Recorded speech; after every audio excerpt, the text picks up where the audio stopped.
أحل لكم ليلة الصيام الرفث إلى نسائكم، تمہارے لیے حلال کر دیا گیا ہے کہ روزوں کی رات میں تم اپنی بیویوں سے بے تکلف صحبت کرو۔ ہن لباس لکم وانتم لباس لہن، وہ تمہارے لیے لباس ہیں اور تم ان کے لیے لباس ہو۔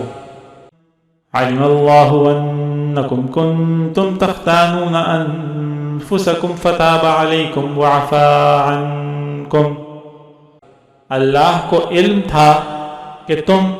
اپنے آپ سے خیانت کر رہے تھے، پھر اس نے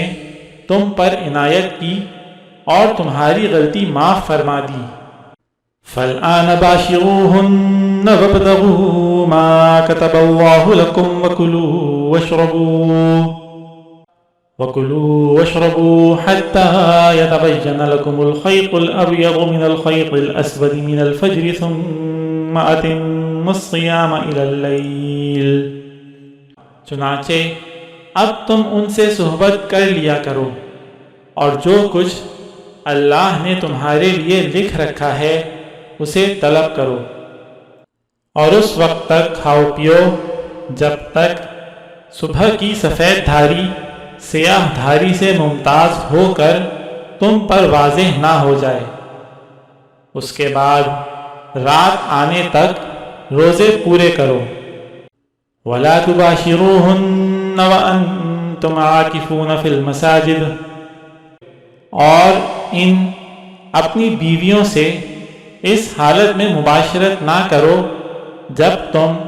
مسجدوں میں اعتکاف میں بیٹھے ہو۔ تِلْكَ حُدُودُ اللَّهِ فَلَا تَقْرَبُوهَا، یہ اللہ کی مقرر کی ہوئی حدود ہیں، لہذا ان کی خلاف ورزی کے قریب بھی مت جانا۔ كَذَلِكَ يُبَيِّنُ اللَّهُ آيَاتِهِ لِلنَّاسِ لَعَلَّهُمْ يَتَّقُونَ،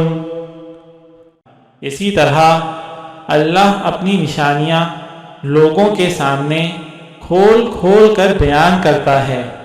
تاکہ وہ تقوی اختیار کریں۔